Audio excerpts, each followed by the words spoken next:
તો વલસાડ ડાંગ લોકસભા બેઠકના કોંગ્રેસ ઉમેદવાર અનંત પટેલ દ્વારા તમાશા પાર્ટી દ્વારા પ્રચાર કરવામાં આવી રહ્યો છે। ડાંગ જિલ્લાના પ્રવેશ દ્વાર વઘઈ ખાતે જોડાયેલી જાહેર સભામાં કોંગ્રેસ ઉમેદવાર અનંત પટેલનું ભવ્ય સ્વાગત કરવામાં આવ્યું હતું અને જે બાદ તમાશા પાર્ટી યોજવામાં આવી હતી। તમાશા પાર્ટી એ ડાંગની બોલીમાં યોજાતું એક રીતનું નાટક છે। ઉપસ્થિત લોકોએ તમાશા પાર્ટીને માણી હતી।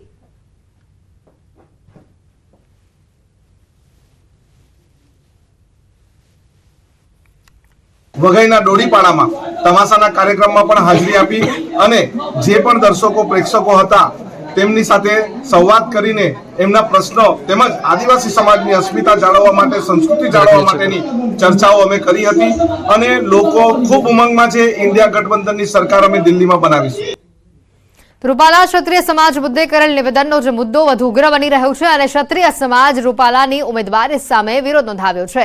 ત્યારે ક્ષત્રિય સમાજની મહિલાઓ પણ રૂપાલાના વિરોધમાં ઉતરશે અને રાજપૂત સમાજની મહિલાઓ હું પદ્માવતી અભિયાન ચલાવશે। જો ભાજપ પરસોત્તમ રૂપાલાની ઉમેદવારી પાછી નહીં ખેંચે તો તેનું પરિણામ ભાજપે ભોગવવું પડશે તેવું રણશીંગુ ક્ષત્રિય સમાજે સ્પષ્ટ કરી દીધું છે।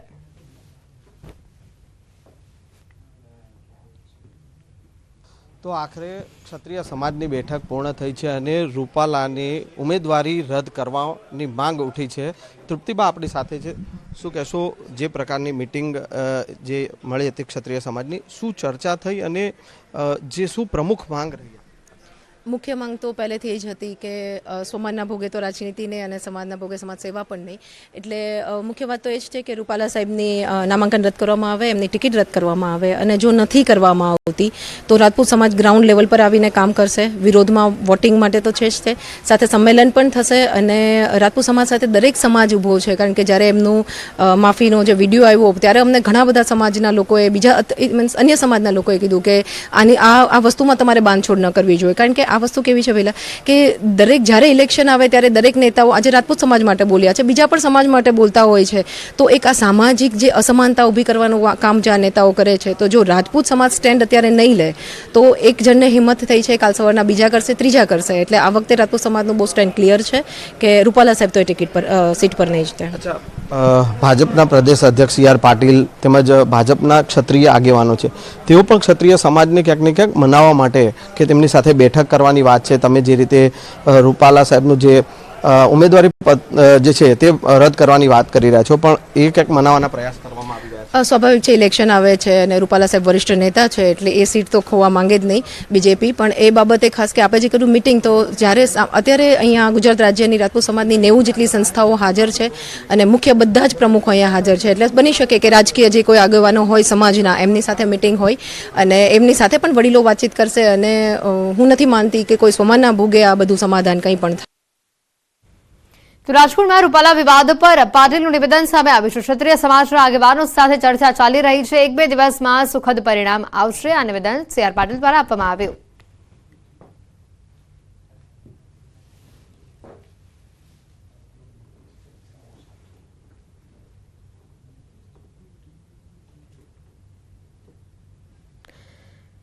તો ક્ષત્રિય સમાજના આ વિરોધને લઈને જે રીતે ચારેકોરથી તેઓના નિવેદનો આવી રહ્યા છે, તેવામાં રાજકોટમાં રૂપાલા વિવાદ ઉપર સી આર પાટીલનું નિવેદન સામે આવ્યું છે। ક્ષત્રિય સમાજના આગેવાનો સાથે ચર્ચા હાલ ચાલી રહી છે અને 2-3 દિવસમાં સુખદ આ વાતનો નિર્ણય આવશે તેવી વાત પણ પાટીલે કહી છે।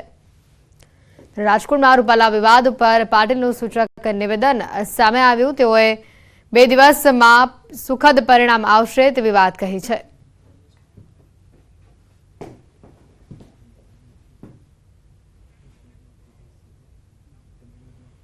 અને હવે વાત કરીશું તમારી બેઠક તમારી વાતની।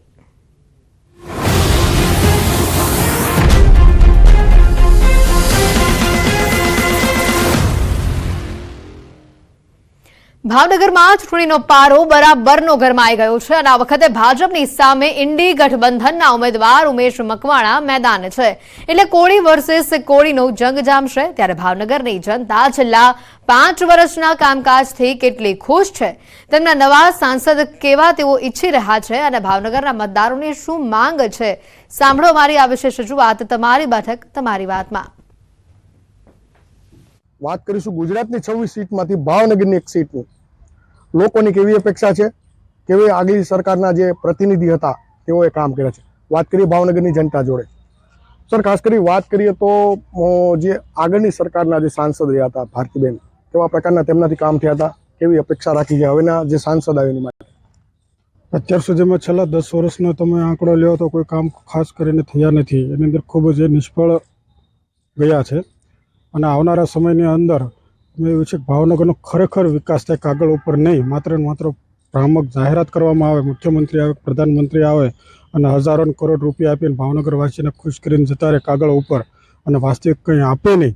એ વાત જ્યારે થાય છે ત્યારે અમારી ઈચ્છા અને માગણી એવી છે, લાગણી, કે ખરેખર તમે જો કામ કરવું જ હોય, ભાવનગરનો વિકાસ કરવો જ હોય તો ખરેખર વાસ્તવિક રીતે પણ બજેટમાં રૂપિયા આપો અને ભાવનગરનો વિકાસ કરો, એવી અમારી અપેક્ષા છે.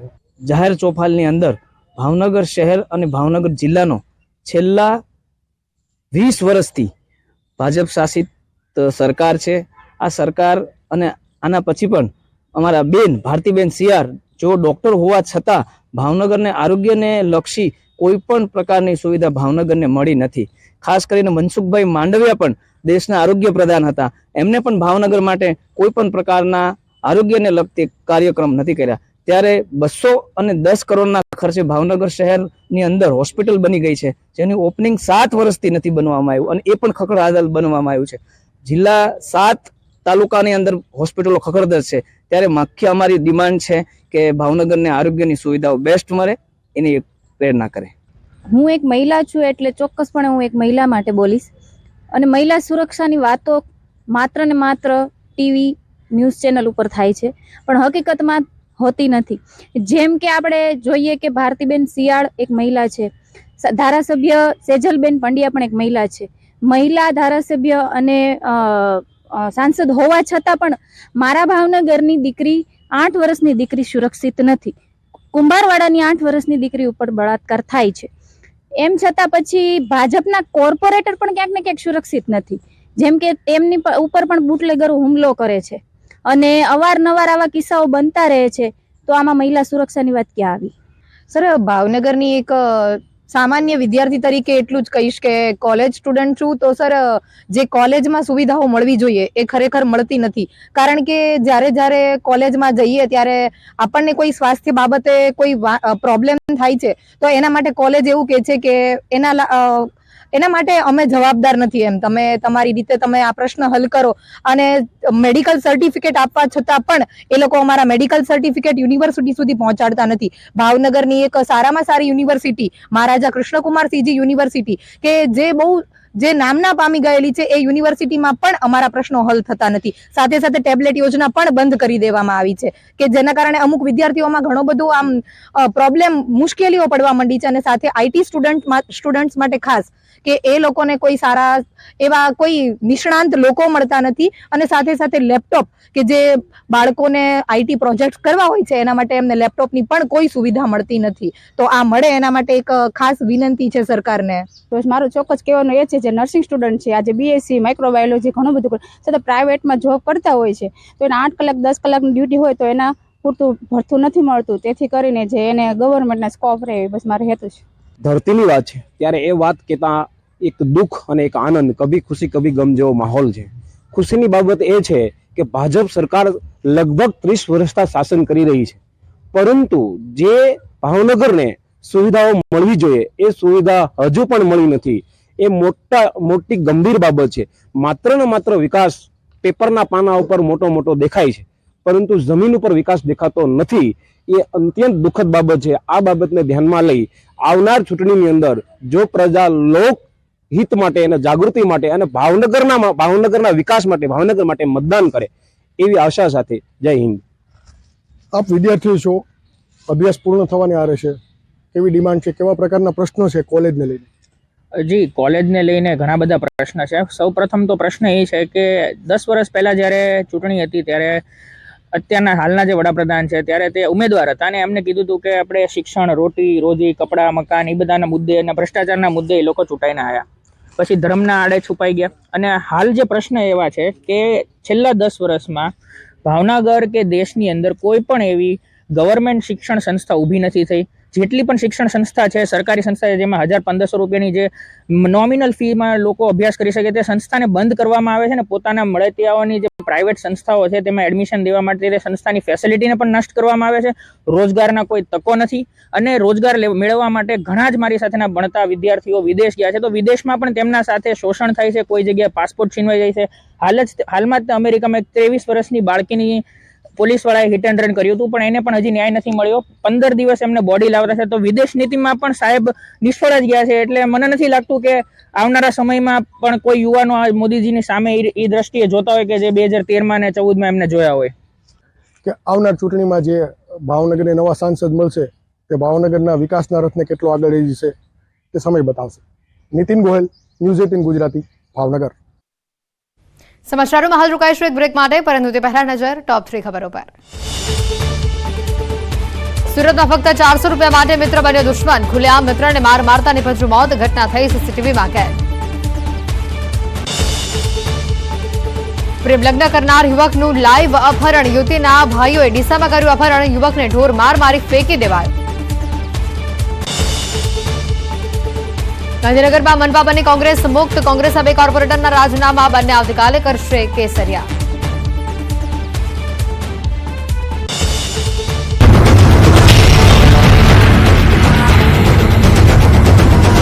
આશ્ચર્ય થશે કે અહીં માત્ર ને માત્ર એક જ મતદાતા છે, એટલે કે એક મતદાતા મત આપે એટલે 100% મતદાન પૂર્ણ ગણાય.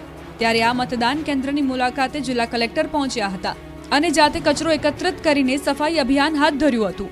ગીરના ઘટાટોપ જંગલ વચ્ચે આવેલા બાણેજ આશ્રમ પહોંચીને મતદાનની સમગ્ર વ્યવસ્થાઓ જિલ્લા કલેક્ટરે નિહાળી હતી.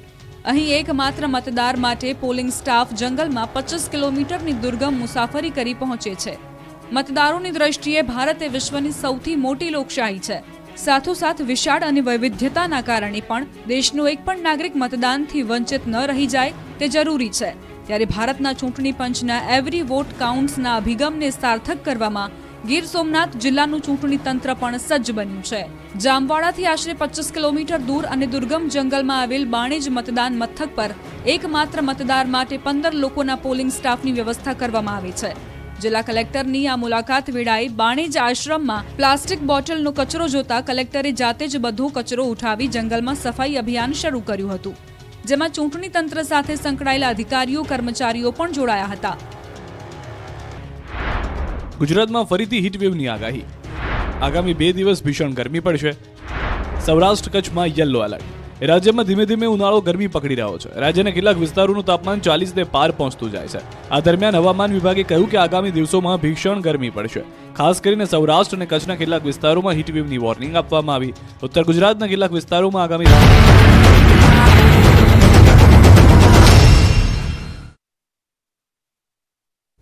બ્રેક બાદ આપનું સ્વાગત છે. આગળ વાત કરીએ તો અમરેલીથી સમાચાર આવી રહ્યા છે. ભાજપ કાર્યાલય બંધ થવાનો મામલો સામે આવ્યો છે. સમગ્ર મામલે મહેશ કસવાલાનું નિવેદન સામે આવ્યું છે. કાર્યાલય પર તાળા મારવાનો શબ્દ પ્રયોગ ખોટો.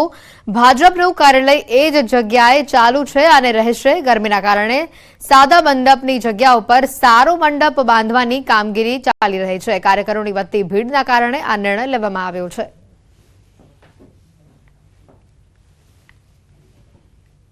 ભારતીય જનતા પાર્ટીના કાર્યાલય ઉપર તાળા મારવાનો શબ્દ પ્રયોગ બિલકુલ ખોટો છે. સત્યથી જોજનો દૂર આ વાત દૂર છે. ભારતીય જનતા પાર્ટીનો સ્વર્ણિમ યુગ આજે ચાલી રહ્યો છે. દેશ નહીં દુનિયાની જનતા ભારતીય જનતા પાર્ટીનું નેતૃત્વ દેશના પ્રધાનમંત્રી નરેન્દ્રભાઈ મોદીની પાછળ પાગલ છે. અને આ ચૂંટણી 2024ની ચૂંટણીમાં દેશની અંદર દુનિયાનો એક નવો રેકોર્ડ બનવા જઈ રહ્યો છે. ત્યારે ભારતીય જનતા પાર્ટી અમરેલીનું કાર્યાલય એ જ જગ્યાએ ચાલુ છે, એ જ જગ્યાએ ચાલુ રહેવાનું છે અને એ જ જગ્યાએથી ભારતીય જનતા પાર્ટી અમરેલી લોકસભાની સીટ 5 લાખ કરતા વધારે મતથી અમારે જીતવાની છે. ભીડને ધ્યાનમાં રાખીને વધતી ગરમીના પ્રકોપથી એમને બચાવી શકાય. કાર્યકર્તાને ત્યાં અવર જવર કરનારી સામાન્ય જનતાને ગરમી ન લાગે ને એટલા માટે એ સામાન્ય મંડપને બદલે ટ્રસ્ટનો મંડપ કરવા માટેની વ્યવસ્થા બદલવા માટેની કાર્યવાહી ત્યાં ચાલુ છે.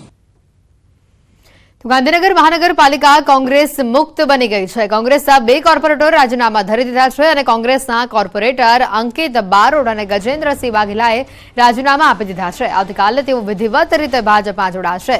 ગાંધીનગર મનપામાં કોંગ્રેસના માત્ર 2 જ કોર્પોરેટર હતા, જેના રાજીનામાથી હવે ગાંધીનગર મનપા કોંગ્રેસ મુક્ત થઈ ગઈ છે. વિકાસના કામોને વેગ મળે તેના માટે બંને કોર્પોરેટરે કોંગ્રેસના પ્રાથમિક સભ્યપદેથી રાજીનામું આપ્યું હોવાનો દાવો કર્યો છે.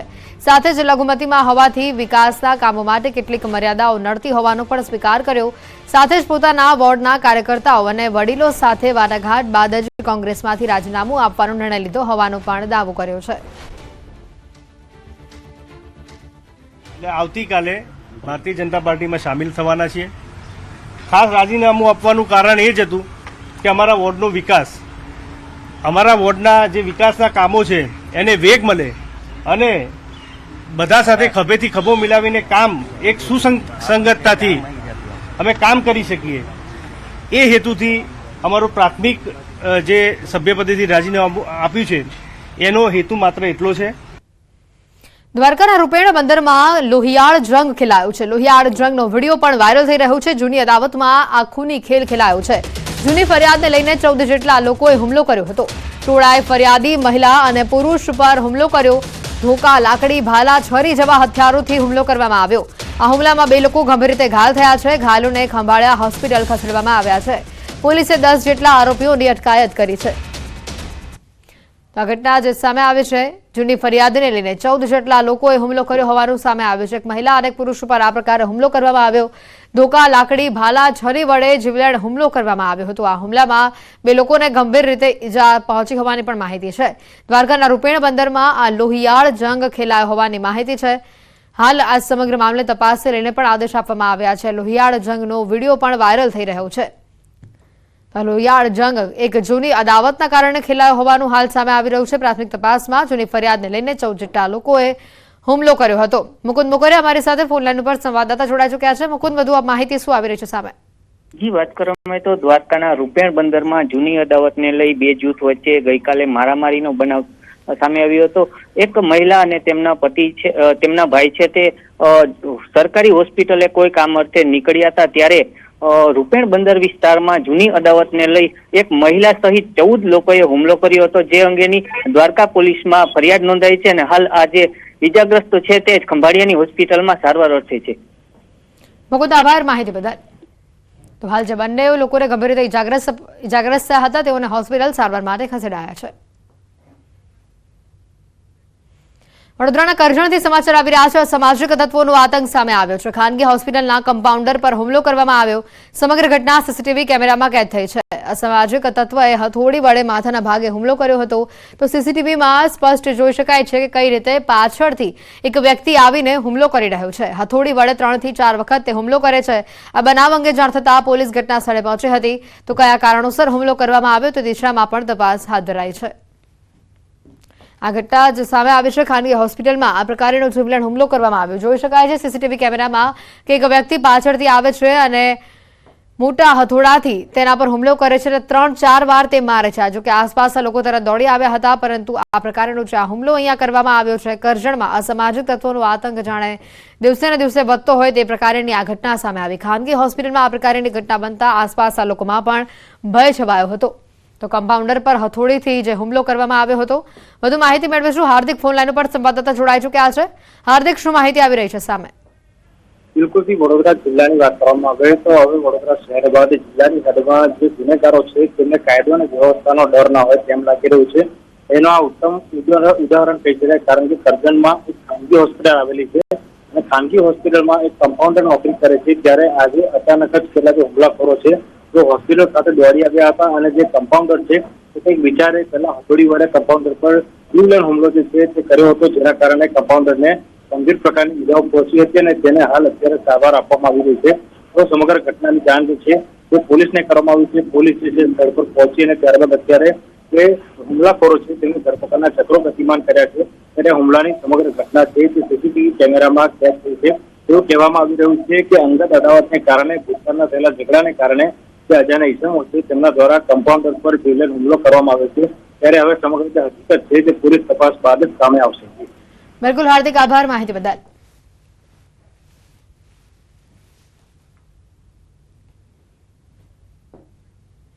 વલસાડ જિલ્લામાં ખેડૂતોને ટામેટાના પોષણક્ષમ ભાવ ન મળતા ખેડૂતો નારાજ થયા છે. કપરાડાના નાના પોંઢા એપીએમસી માર્કેટમાં ખેડૂતોએ ટામેટાનો જથ્થો રસ્તા ઉપર જ ફેંકીને પોતાનો વિરોધ દર્શાવ્યો.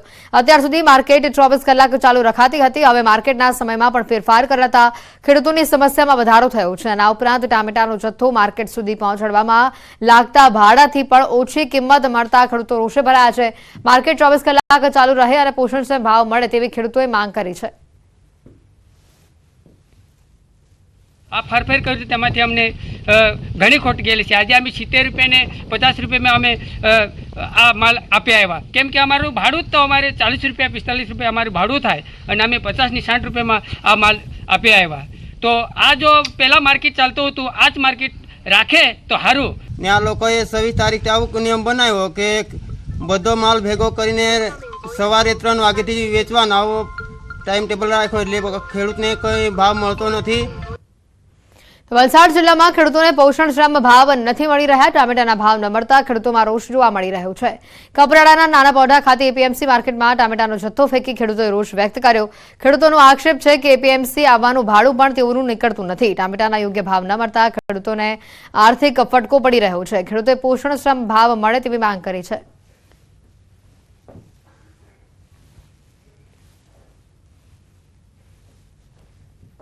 ટામેટાના ભાવ તળિયે પહોંચતા ખેડૂતો નારાજ જોવા મળી રહ્યા છે, રોષે ભરાયેલા છે. ખેડૂતોને અહીંયા એપીએમસી સુધી જે ટામેટા લઈને આવે છે તેના ભાડા પણ નીકળતા નથી. એટલા ઓછી કિંમતના ભાવ તેઓને મળતા ખેડૂતોએ નારાજગી વ્યક્ત કરી.